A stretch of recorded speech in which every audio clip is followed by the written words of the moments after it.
Father's Day. Today is Father's Day, so this is good news.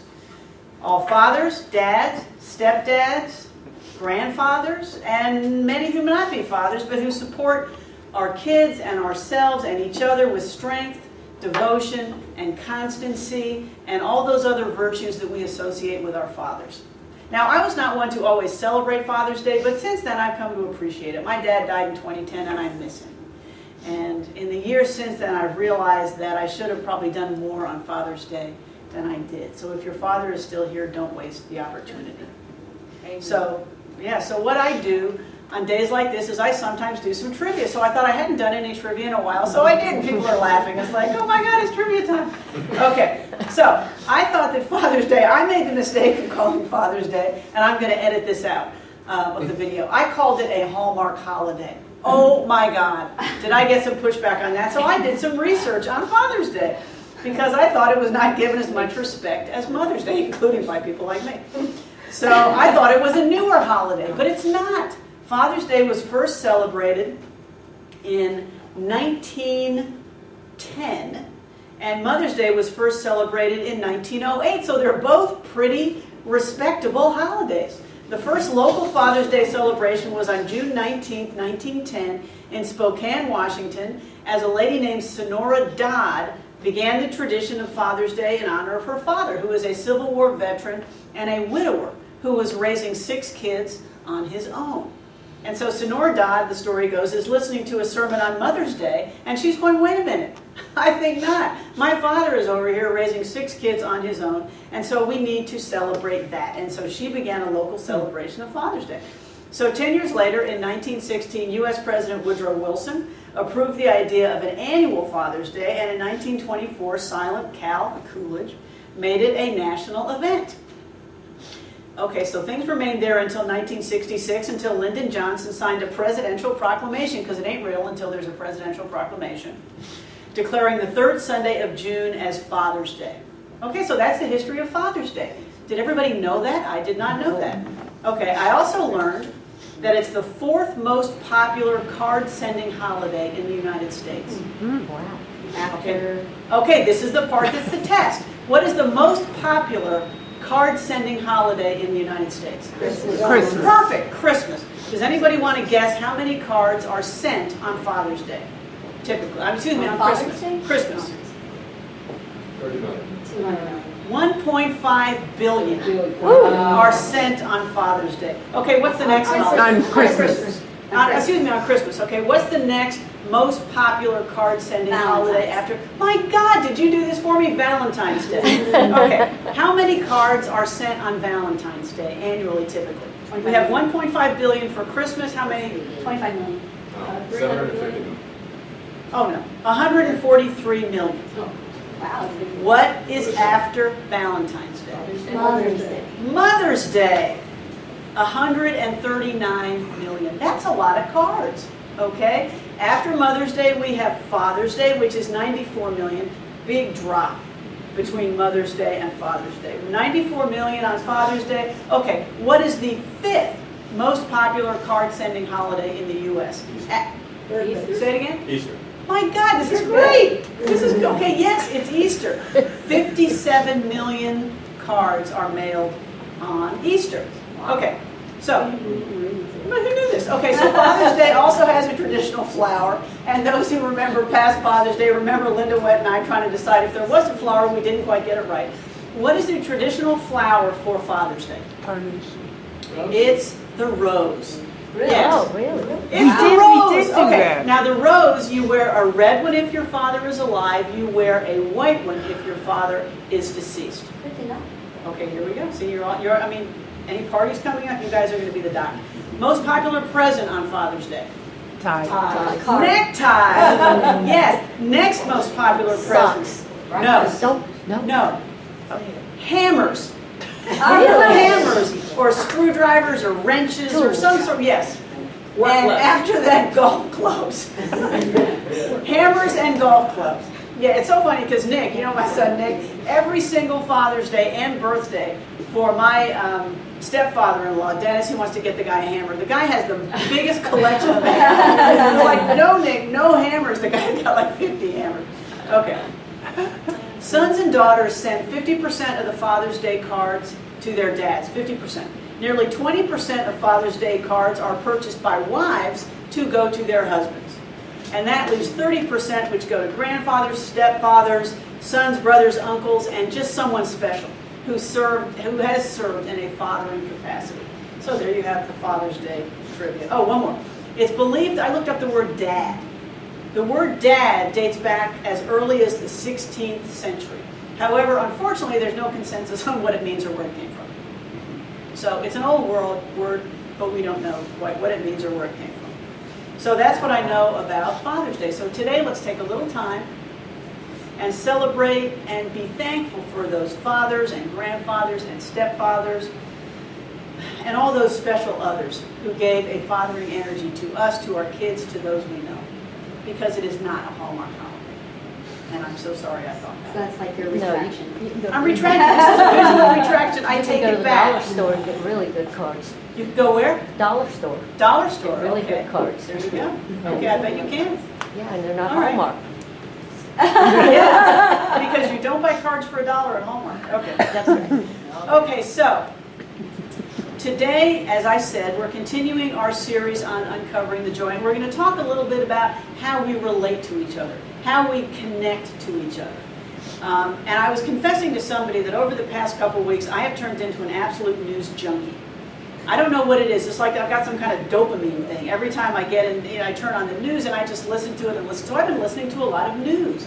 And it's been a very disturbing week in the news. At the same time, it's been a very hopeful week, because we had that horrible incident in Alexandria, and then we had a lot of people coming together and maybe seeing a new direction out of some of the divisions that have plagued our country in recent months and recent years. So I've been reading a good bit about politicians. I've been reading a good bit about President Trump, as anybody will who is in the news. And so that got me thinking about his book, because it's a best-selling book. And if you want a clue into how he thinks, it is advised that you read the book. And so I started thinking about it, The Art of the Deal, even getting past the fact it's a great title. I love that title. It's one of those things where you come up with a title and then you have a book. I mean, I don't know how he did it, but it's a great title. But The Art of the Deal, it is such an American paradigm. It is such a pervasive notion of how we succeed in life, what makes us happy and successful and fulfilled, as if we can close the deal, if we can drive the deal, if we can just make the deal. If we can do that, we'll be happy, we'll be rich, we'll be successful, our lives will be full.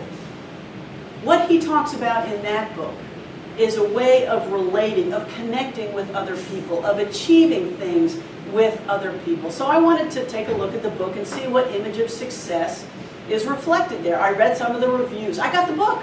I read some of the reviews that are posted in the front of the book. And here's one from the Virginian Pilot and Ledger Star.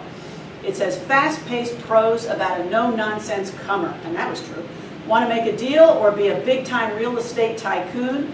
If so, here is a handbook by a master wheeler dealer and consummate real estate entrepreneur that might give you some ideas. Want to make a deal? Here are some ideas. A publication called The New Woman said, offers a primer for those who would follow his path to the top. Trump's life is dramatic proof that the rewards are there for those who dare. A path to the top. That sounds pretty good. The rewards are there for those who dare. That's good stuff. This sounds exciting, rewarding, fulfilling. Aren't we all interested in getting to the top? Well, yeah. Who doesn't want to be at the top? Okay. In the book, now President Trump says that he does deals because he loves them. That is what, for him, brings him joy. And so this made me start thinking. I wanted to read the book because I wanted to get an image of what, to some of us, to many of us, and certainly for him, brings joy, a way of connecting, of succeeding that brings us joy. His thought is that if you can do these things, you will be as fulfilled as he is, if you can master the art of the deal. And so I thought, what does that mean for one world? What does that mean in terms of a way of connecting, of accomplishing things, of being things in relationship to each other? What does it mean if we want to focus on, in his words, the deal? How do we relate to each other. So I read the book and I thought, I can take these things and I can think about how they might benefit us. How do we talk about them in a bit of a different way? So I read the book. I got it from the library. Most of it covers his background, his business successes, his various deals, but that's not what I want to talk about. What I want to talk about, he identifies 11 steps as elements of the deal. Who here has read the book? Has anybody here read the book? Okay, this is going to be good. As elements of the deal, the roadmap for success. And I was surprised because I expected not to think much of this list. I got to tell you, it's a great list. It's a good list. And okay's like, yes. Okay, it's a good list. Now, it's probably good for business success in the way he meant it, but I looked at it like those of us in New Thought sometimes read Scripture. I looked at it from a metaphysical sense. I turned it around. I looked at these precepts and I gave them a different meaning which might speak to us. When we do that, the principles that he talked about may not turn us into New York real estate billionaires, but they will move us further along our spiritual path. And I'm going to go down them and tell you what I mean. I'll say, so, before you came in here today, how many of you thought of the art of the deal as a spiritual work? Probably not a lot of you. Well, welcome to One More. We take anything and we turn it into a lesson. We turn it into something to think about. This is good. We are open, and by God, we are curious. Okay, so what is his first point? I love his first point, and you will too. His first point is think big. Isn't that good? I mean, you can Trump and you can look at Trump and you can say, think big. And he does. And he's right. When you are creating your future, when you are seeking your fulfillment, looking to express you as you are in this world, don't think small. You came here to shine. You came here to just radiate and be big. This is good advice. When you were a kid and you dreamed about your future, did you think small? No. Everybody wants to be president. Everybody wants to fix the world. Everybody wants to go out and make a difference. And they see nothing that can stop them. They have conceptualized of nothing that can get in their way. We were going to change the world. We were going to make it a bigger place. We were all masters of the universe, right? And we were all going to make a difference. So what happened? Well, we got older. And people told us that we shouldn't think big. People told us that we should shrink our dreams down to what is reasonable, to what is doable, to what we can get accomplished. We need to change our paradigm. We need to continue to extend, to reach out, to know that we are here to follow that vision. Montana's vision. Praying together for 30 days, making a difference. We can do all that. Think big. He was right. And we need to do it. As Ben Sweetland said, the world is full of abundance and opportunity, but far too many people come to the fountain of life with a sieve instead of a tank car, a teaspoon instead of a steam shovel. They expect little, and as a result, they get little. Take a lesson. Think big.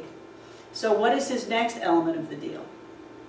Protect the downside, and the upside will take care of itself. Protect the downside, and the upside will take care of itself. So what does that mean? Okay, for him, it means limit your exposure in case the whole deal goes south. Don't risk everything on one bet. Diversify. Make sure that you're covered. Okay, that's a good business precept, but it's also a necessary spiritual practice when we tweak it just a little bit. So what does it mean when we tweak it? Cultivate your center. Maintain your foundation. Continue your spiritual practices. Know what keeps you centered. As we know that many things in life are going to go well, and many things in life are not. A lot of people here say many things in life may not. We all know that's garbage. Many things in life are not going to go well. And so how do we protect the downside? We maintain our spiritual center. Remember last week we talked about equanimity and balance? This is how on a spiritual plane we protect the downside. Remember when Reverend Annette always used to say, practice when it's easy so it's easy when it's hard? Love it. That's protecting the downside. We make sure that our spiritual practices continue to support us. Now, this is not easy to do. I know from personal experience. When I start to go south, when I start to go sideways, it's because I personally have not maintained my spiritual practices, and I can always tell. There is something about my mind, and I've already confessed this, that tells me that 30 minutes on Facebook or on the news or doing something completely useless and or depressing is a better use of my brain time than 30 minutes of meditation or prayer. Why does my brain do that to me? Am I the only person to whom that happens? I think not. I think our brains are supposed to support us. They're not. It takes our own internal discipline to say, I'm not doing that. I'm going to maintain my practice. I'm going to do what it takes to, as my daughter told me, find my center. Oh, Mom, find your center. Well, if you want to find your center when you need your center, you have to keep going back and locating it. Don't you? On a daily basis. We have to exercise that discipline. Okay, so where are we so far as we follow the Trump plan? We're thinking big, and we are maintaining our foundations. Can you feel the energy go up? These are good things. Next advice, maximize your options. Again, very good business advice. He says, remain flexible, keep your eyes out for new opportunities. That is great business advice. Okay, so what are we talking about here at One World? The One World art of the deal. We continue to grow. We continue to keep our options open. We continue to learn. Here in an interfaith community, this is wonderful. We continue to study scriptures of different faith traditions. We continue to expose ourselves to different ways of thinking. We go on interfaith excursions. We talk to people. We visit with people. We maintain an open mind, and we know that continued nourishment will only help us grow. We realize that we don't know now all that we will know, not only in terms of information, but in terms of wisdom. We look forward to deepening and growing and unpacking to the point where we are just wiser than we were several months or years ago. This principle, maximize your options, tells us that our continued hero's journey is just that. We need to keep going. We need to keep learning and unfolding and awakening and realizing that the world is out there to teach us, to help us, to bring us along, to instruct us. We are creative beings who thrive on continued creation. We are not meant to stand still. And what's another aspect of maximizing your options? This is one we talk about a lot. It's releasing. It's releasing the outcome, as hard as that is. It's putting in the grit and the work and the vision and then saying, this or better, right? Give me this or give me better. And I know it's going to happen. When we release the outcome, we open ourselves up to the opportunity, the potential for success that we may not have seen. How many times have you worked towards something and something completely different has happened and it's been, wow, this is so much better. Thank you, God. That is also maximizing your options. Sometimes we just don't know what is going to turn up. But we do know that we need to continue to show up. As Pema Chodron wrote, letting there be room for not knowing is the most important thing of all. We try to do what we think is going to help, but we don't know. We never know if we're going to fall flat or sit up tall. When there's a big disappointment, we don't know if it's the end of the story. It may just be the beginning of a great adventure. Life is like that. Don't you just want to put that on a pillow? Life is like that. Yeah, it is. Life is like that. We are co-creators with emphasis on the co. We are not pulling all the levers ourselves. Sometimes we don't know what our next step should be. Sometimes doors will open and we completely did not expect them to. Remain open. I've told you one of my favorite unity ministers is a woman named Ellen Debenport. She once wrote, ask for the right opportunity. One of my short prayers, she wrote, is, if a door opens, I will walk through it.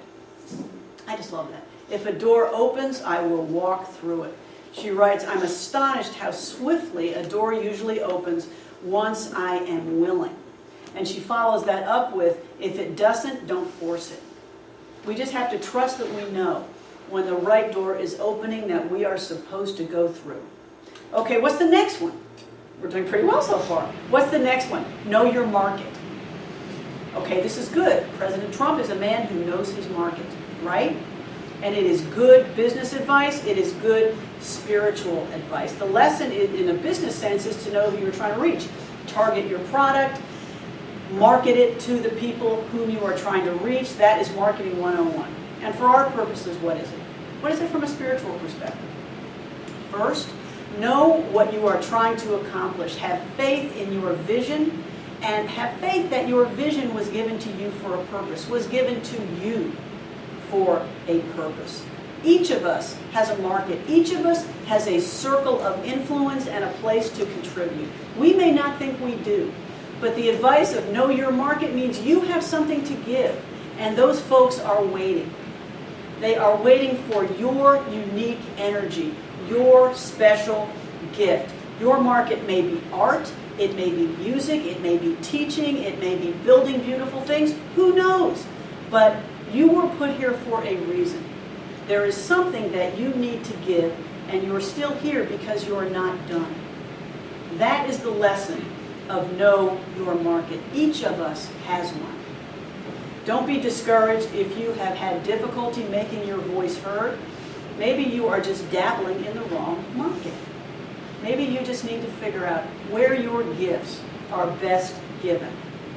A third lesson in know your market is to listen. How else can you know? Connect. Listen to people. Find out what they're telling you. Don't, when you're in a conversation with somebody, just wait for them to take a breath so you can get in your next point. Active listening, compassionate and kind listening. Be present to those around you and hear what they are saying. Native American elder Sakej Henderson said, to truly listen is to risk being changed forever. I love that. To truly listen is to risk being changed forever. Be open to the possibility. Let yourself access that risk of being changed forever. Okay. Now, the next one I like, those of you who know that I practice law, cutthroat business, use your leverage. I love this one. This appeals to everything in me that's really not all that kind. Hit their weak points. Seriously, hit their weak points. Operate from a position of strength. Never let them see you beg. It's like, this is fun stuff. Okay, that's not the spiritual principle I'm trying to teach you. Where does use your leverage come down on a spiritual perspective? Build on your strengths. Take advantage of what you've learned.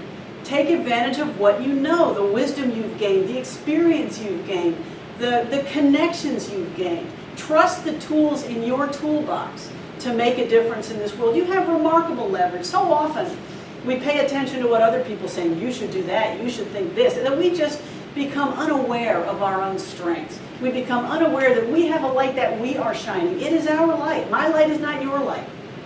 My toolkit is enough for what I am trying to accomplish. Use your own wisdom. It doesn't mean you don't pay attention to people, but it means that you build on what you have.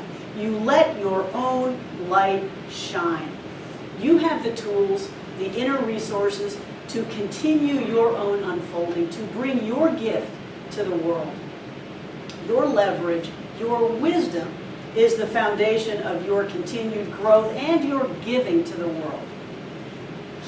Enhance your location. Okay, President Trump is a real estate guy. Location, location, location. Enhance your location.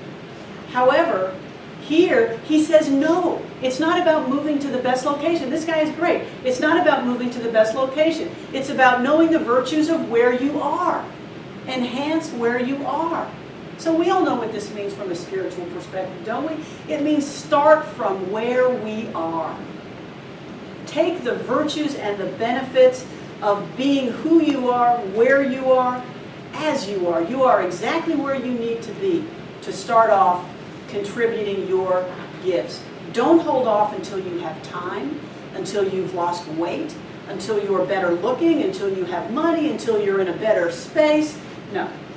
You are right now in the best place to start. There's no better time than this one. There is no other time than this one, right? Find the advantages of where you are because they exist. How much time have we wasted waiting to be somewhere else, waiting until your ship comes in, waiting until you have another job, whatever, waiting for the next event to occur, telling ourselves that this isn't the right place and the right time. As I get older, the thing I fear the most is coming to the end of this incredibly fun ride and saying, I wish I'd have done this. I wish I'd have done that. Don't put yourself in that place. As Lama Surya Das said, the first lesson we need to learn is to accept and connect to the lives that we are leading. For, all caps, this is it. This is the path for us and the right one. Let us make the most of it. This is the spiritual way. This is it. Don't make excuses, make progress. Start with what you can do right now. Who knows where it will take you? The next one is get the word out. I love this one too. He's very good at that. We need to be just as good at it. Share our gifts. Let our voice be heard. Don't be bashful. Don't be shy. There is stuff you are here to do. Find it and do it. Nobody can do it as well as you. No one can deliver your gift as well, as effectively, as lovingly, as fully as you will. Get the word out and let your light shine. Next one is deliver the goods. I love this one. Talk is fine, belief is good, but we are creatures of action. Formulate your vision, hold to your belief, and get up and start moving. Deliver the goods. Take the steps to bring your vision into physical reality. Thomas Edison once said, opportunity is missed by most people because it is dressed in overalls and looks like work. Do the work. Put on the overalls, buckle up, and don't be afraid. That's how we bring our vision into physical reality. The last one is have fun. You got to have joy. Have the joy in what you're doing. Be grateful for where you are, for all that you have. One of the things I love about One World is our ability to rejoice in what is right here, to take pleasure in each other, to realize the wonderful thing that we have right now in each other and in what we are building, to appreciate each other. One of the things I also like about us is, my son Nick, who every time he eats a meal, he says it is the best meal ever. Right? Whatever it could be, God knows, it could have been something I cooked. It's the best meal ever. The person who made it is the best cook ever. And he says it so often that now I'm hearing all of you whenever something happens. That was the best event ever. Now it's like it's entered into our language. My wife's cousin, I think I told you once, he was thinking about it. We were making fun of it. Oh, Nick, best meal ever. He said, think about it. What would your life be like if every meal you ate truly was the best meal ever? Talk about switching your paradigm. That was the best ever.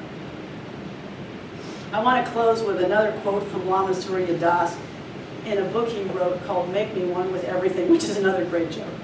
Have you guys heard that joke? Yeah. No. Okay. Okay, what's the joke? What is the, it's a Buddhist or somebody, what does he say, or what is the spiritual seeker who goes up to an ice cream stand and they say, what do you have? And the guy says, make me one with everything. Good joke. He writes, if we can't find enlightenment, freedom, autonomy, divinity, and bliss amid the nitty-gritty detail of life, then all the rituals, sacraments, prayers, chants, yoga, asanas, gurus, and pilgrimages in the world are useless. Because this is it. Okay, thank you.